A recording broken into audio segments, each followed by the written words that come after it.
തിരുവനന്തപുരത്ത് Pattoor Radhakrishnan king maker ആകുമോ? Thiruvananthapuram mayor സ്ഥാനത്തേക്ക് മത്സരിക്കാൻ ആലോചന. ആർക്കൊപ്പം നിൽക്കും നിർണായകമാണ്. മുന്നണികൾക്ക് നെഞ്ചെടുപ്പിന്റെ മണിക്കൂറുകൾ. തദ്ദേശ തിരഞ്ഞെടുപ്പിൽ തിരുവനന്തപുരത്തെ കണ്ണമൂല വാർഡിൽ നിന്നും സ്വതന്ത്രനായി മത്സരിച്ച് വിജയിച്ച പാറ്റൂർ രാധാകൃഷ്ണനാണ് ഇപ്പോൾ വാർത്താ താരം. തിരുവനന്തപുരം പ്രസ് ക്ലബിന്റെ മുൻ സെക്രട്ടറിയും പ്രസിഡന്റും ഒക്കെയായിരുന്ന ഇദ്ദേഹം 3 മുന്നണി സ്ഥാനാർത്ഥികളെയും 4 അപരന്മാരെയും പരാജയപ്പെടുത്തി വിജയിച്ചു കയറി. 373 വോട്ടിന്റെ ഭൂരിപക്ഷത്തിലാണ് ജയം. ഇപ്പോൾ തിരുവനന്തപുരത്ത് ഏറ്റവും കൂടുതൽ ചർച്ച ചെയ്യപ്പെടുന്ന പേരും ഇദ്ദേഹത്തിൻ്റെതാണ്. തിരുവനന്തപുരം കോർപ്പറേഷൻ ഭരണത്തിലും മേയർ തെരഞ്ഞെടുപ്പിലുമൊക്കെ നിർണായകമാകുന്നത് സ്വതന്ത്ര സ്ഥാനാർത്ഥികൾ തന്നെയാണ്. ഏത് മുന്നണിക്കൊപ്പം സ്വതന്ത്ര സ്ഥാനാർത്ഥികൾ നിൽക്കും, ഏതൊക്കെ മുന്നണികൾ സ്വതന്ത്ര സ്ഥാനാർത്ഥിക്കൊപ്പം നിൽക്കും, സ്വീകരിക്കുന്ന നിലപാട് നിർണായകം തന്നെയാണ്. പൊന്നും വിലയുള്ള സ്ഥാനാർത്ഥികൾ എന്ന് തന്നെയാണ് സ്വതന്ത്ര സ്ഥാനാർത്ഥികളെ വിശേഷിപ്പിക്കപ്പെടുന്നത്. പ്രത്യേകിച്ചും കണ്ണമൂല വാർഡിലെ പാറ്റൂർ രാധാകൃഷ്ണനെ വിശേഷിപ്പിക്കുന്നത്.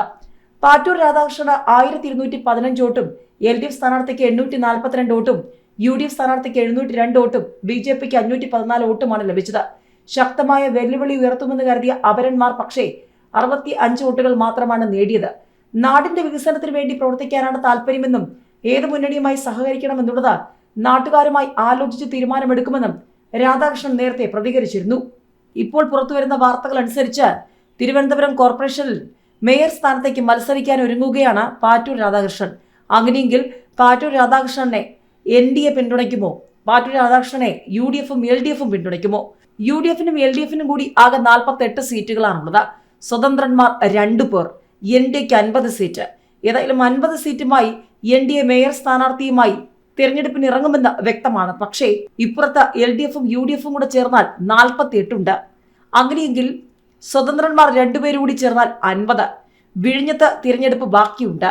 അപ്പോൾ 50-50 എന്ന നിലയിലേക്ക് കാര്യങ്ങൾ എത്തിയാൽ പാറ്റൂർ രാധാകൃഷ്ണൻ മേയറായി ഇറങ്ങിയാൽ അവിടെ UDFും LDFും ചേർന്ന് പാറ്റൂർ രാധാകൃഷ്ണനെ പിന്തുണയ്ക്കുമോ എന്ന ചോദ്യമുണ്ട്. അങ്ങനെയെങ്കിൽ NDAയുടെ സാഹചര്യം എന്താകും? അതോ NDAക്കൊപ്പം പാറ്റൂർ രാധാകൃഷ്ണൻ നിൽക്കുമോ? അങ്ങനെ ഒരുപാട് ചോദ്യങ്ങളാണ് ഇപ്പോൾ തലസ്ഥാന രാഷ്ട്രീയം ഉറ്റുനോക്കുന്നത്. തിരുവനന്തപുരം കോർപ്പറേഷനിൽ ഏറ്റവും കൂടുതൽ സീറ്റുകൾ നേടിയ NDA രാധാകൃഷ്ണനെ ഒപ്പം കൂട്ടാനുള്ള ശ്രമങ്ങൾ ആരംഭിച്ചു എന്ന വാർത്തകൾ നേരത്തെ ഉണ്ടായിരുന്നു.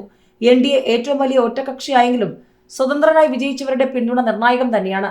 കേവല ഭൂരിപക്ഷത്തിന് 1 സീറ്റിന്റെ കുറവുള്ളതിനാലാണ് രാധാകൃഷ്ണന്റെ നിലപാട് നിർണായകമാകുന്നത്.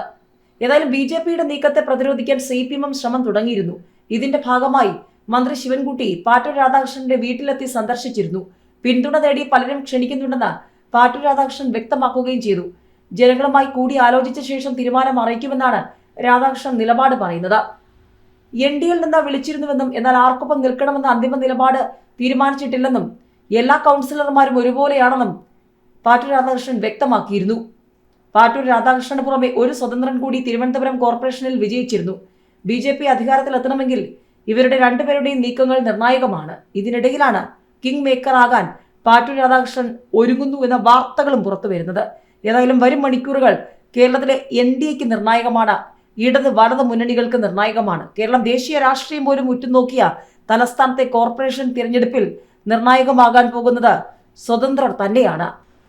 തെരഞ്ഞെടുപ്പിൽ 2 ചേരിയിൽ മത്സരിച്ച UDFും LDFും കൈകൊടുക്കാനുള്ള സാധ്യതകൾ എത്രത്തോളമാണ്?